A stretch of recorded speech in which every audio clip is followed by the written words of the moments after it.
प्रार्थना हमारे जीवन का बहुत ही महत्वपूर्ण विषय है।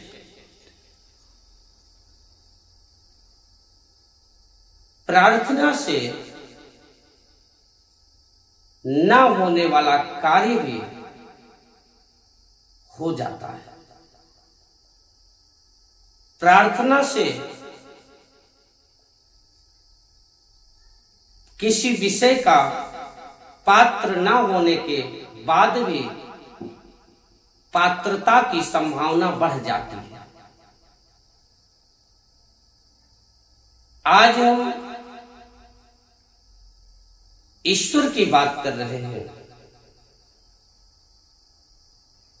ईश्वर के अलावा भी लोग देवी देवताओं से प्रार्थना करते हैं, लोग डॉक्टर से प्रार्थना करते हैं, लोग राजा से प्रार्थना करते हैं, लोग किसी अधिकारी से प्रार्थना करते हैं, लोग किसी विशेष व्यक्ति जहां उनको किसी चीज की आवश्यकता होती है और काम कठिन है और ना होने वाला है, तो वहां प्रार्थना से उस कार्य को सरल बनाने का प्रयास किया जाता है। कभी भी जब कोई विशेष परिस्थिति आती है तो प्रार्थना से ही बड़े बड़े कार्य सफल हो जाते हैं। आज हम ईश्वर की बात कर रहे हैं। ईश्वर से प्रार्थना करने से क्या लाभ होता है? ईश्वर से हमें प्रार्थना क्यों करनी चाहिए? देखिए, कहा जाता है कि ईश्वर ने हम सबको जन्म दिया है, हम सबको इस पृथ्वी पर, इस जगत में उसने ही भेजा है और एक विशेष कार्य के लिए भेजा है।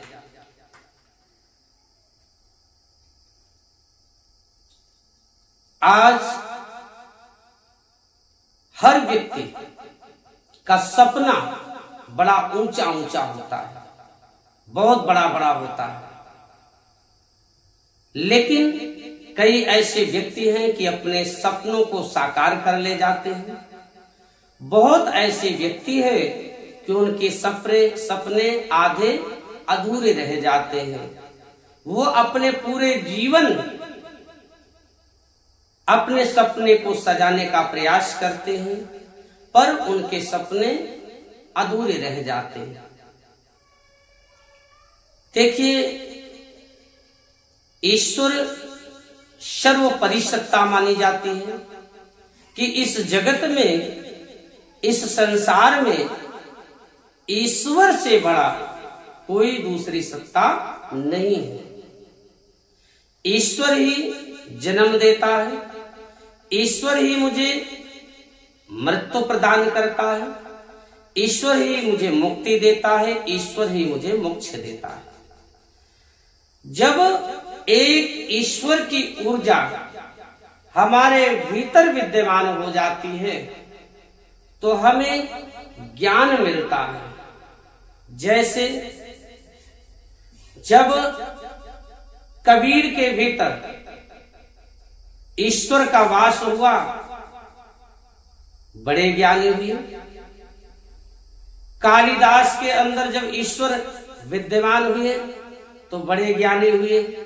तुलसीदास के अंदर जब ईश्वर का वास हुआ तो बड़े ज्ञानी हुए। महात्मा बुद्ध के अंदर जब ईश्वर की स्थापना हुई, ईश्वर की ऊर्जा आई, ईश्वर की दिव्यता आई, तो वो महान पुरुष बन गए। ऐसे जब किसी व्यक्ति विशेष के अंदर ईश्वर की ऊर्जा विद्यमान होती है तो वो हर व्यक्ति से अलग हो जाता है। हर व्यक्ति से विचित्र हो जाता है। उसके अंदर सहने की क्षमता, उसके अंदर करने की क्षमता, उसके अंदर संघर्ष दिखाने की क्षमता, उसके अंदर बड़ी सहनशीलता आ जाती है। वो कठिन से कठिन कार्यों का सामना करने लगता है और ईश्वर साथ होता है, इसलिए वो हजारों में अपनी जीत बना लेता है। जब हम प्रार्थना करते हैं तो अधिकतर हम सब ये बात जानते हैं कि प्रार्थना किसी विशेष विषय की होती है। जब ईश्वर से हम प्रार्थना करते हैं, प्रार्थना करने का मतलब है कि कुछ मांगना, कुछ हम ईश्वर से मांग रहे हैं, विनती करके प्रार्थना करते हैं कि हे ईश्वर मुझे ज्ञान दीजिए। एक बच्चा क्या करता है, स्कूल में जाता है और कहता है ना कि वह शक्ति दो मुझे, हे दया के निधि,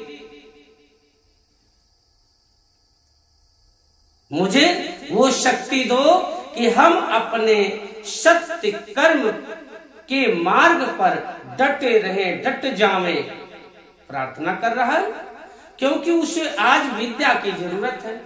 आज एक बच्चा अपने विद्या के लिए, अपने ज्ञान के लिए ईश्वर से प्रार्थना करता है। और एक बच्चा जब सच्चे हृदय से भगवान को याद करता है, भगवान से प्रार्थना करता है, तो ईश्वर उसके भीतर एक दिव्य ऊर्जा के रूप में जाता है और वो बच्चा पढ़ने में तेज हो जाता है और आगे चलकर वो नौकरी या अच्छा रोजगार करता है। एक व्यक्ति अपने दुकान के लिए भगवान से प्रार्थना करता है। एक व्यक्ति बल मांग रहा है कि मुझे भर्ती देखने जाना है, वो बल मांग रहा है, वो तेज मांग रहा है, वो ऊर्जाएं मांग रहा है। एक व्यक्ति ऊर्जा मांग रहा है कि मैं किसी आत्माओं का स्थानांतरण कर सकूं। ऐसे ऐसे जिसकी जो इच्छा होती है वो अपने ईश्वर से प्रार्थना करके मांगता है। जब कोई भी व्यक्ति, घर में दादा दादी हैं, वो मुक्ति और मोक्ष के लिए प्रार्थनाएं करते हैं भगवान से। हर व्यक्ति को ईश्वर की जरूरत है और हर व्यक्ति प्रार्थनाएं करता है कि हमारी मनोकामना, हमारी इच्छा पूर्ण हो। जिसमें प्रार्थना से, जिसमें वो अपने इच्छा को पूर्ण के लिए चाहता है, जैसी जो मनोकामना रखता है, ईश्वर से उस विषय पर विनती करता है, प्रार्थना करता है और ईश्वर उसकी मनोकामना को पूर्ण करता है। इसलिए हमें प्रार्थना करनी चाहिए। हम सबको प्रार्थना करने से बहुत ही लाभ मिलता है, क्योंकि प्रार्थना से क्या होता है कि हमारे कार्यों में ईश्वर का हाथ हो जाता है।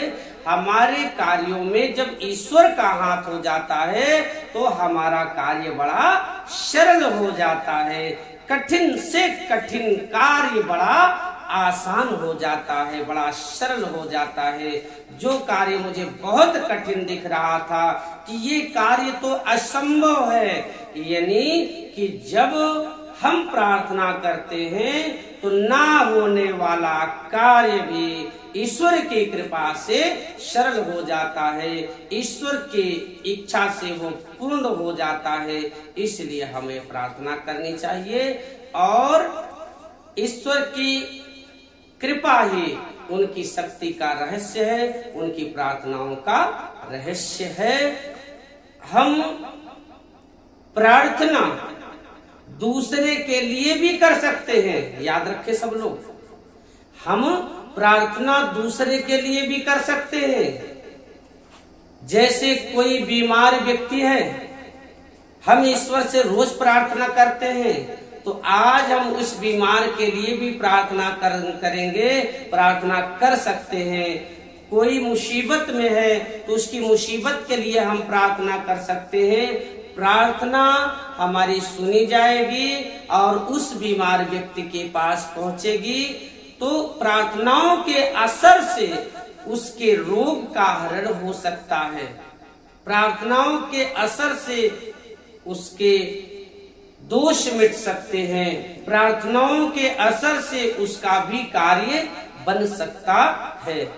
एक बात और हमारी याद रखेंगे आप लोग, हमेशा सबसे पहले जब आप लोग सोकर उठे तो सबसे पहला काम है कि चारपाई छोड़ने से पहले यानी बिस्तर छोड़ने से पहले आप लोग ईश्वर से प्रार्थना करें।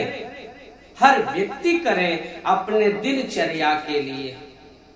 फिर उसके बाद जब भी आप अपने निज कार्य रोजी रोटी पर चले तो चलते समय प्रार्थना जरूर करें। रोजी रोटी की शुरुआत जैसे ही आप किसी कार्य को शुरुआत करते हैं, शुरुआत में भी आप प्रार्थना जरूर करें।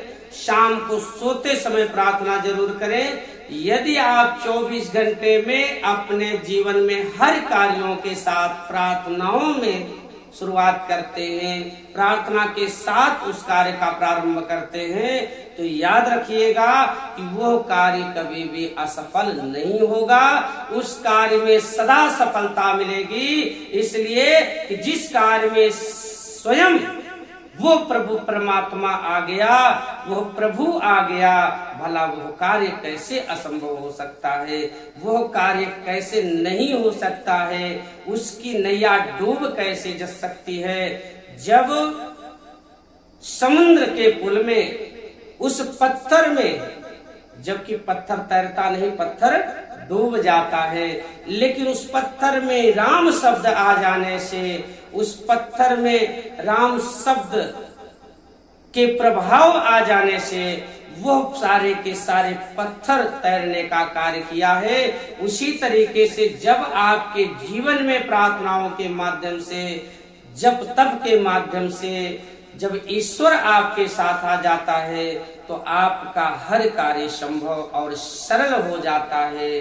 कठिन सा कठिन काम बड़ा सरल हो जाता है। आपको हंसी आएगी, आपको चमत्कार लगने लगेगा कि यह कार्य इतना कठिन था, ये इतना सरल कैसे हो गया। आप सोचोगे, आप विचारोगे। इसलिए अपने जीवन में ईश्वर को जरूर आजमाएं। जो लोग पूजा नहीं करते हैं, प्रार्थना नहीं करते हैं, मैं उनके लिए भी ये संदेश देना चाहता हूं कि आप सब ना सही तो एक बार आजमा के देख लीजिए ईश्वर को। हालांकि ईश्वर को हर व्यक्ति को मानना ही चाहिए, लेकिन अगर आप नहीं भी मानते हैं, लेकिन जीवन का सफर तो चल ही रहा है। आप चाहे माने चाहे ना माने, एक दिन जन्म हुआ है, एक दिन आप मरेंगे। इसको आप चाहे माने चाहे ना माने, जो मर्जी हो सो करिए आप। लेकिन याद रख लीजिएगा, यदि ईश्वर की सत्ता में हैं हम, तो ईश्वर से हम कहीं परे नहीं हो सकते, हम कहीं दूर नहीं हो सकते हैं। कहा जाता है कि ईश्वर एक ही है जो जीवनदाता, मुक्तिदाता, मोक्षदाता, भाग्य विधाता, सब वही है। इसलिए हम आप सभी से कहेंगे कि आप सभी ईश्वर की शरणागति होकर आप सभी उनके भरोसे हर कार्य चालू करें। अपने कार्यों से बिल्कुल तन मन धन से लगकर प्रभु को शामिल कर लें, प्रभु को साथी के रूप में शामिल कर लें। जरूर वो कार्य आपका संभव होगा, आपका कार्य पूर्ण होगा और बड़ी सरलता से संपन्न हो जाएगा।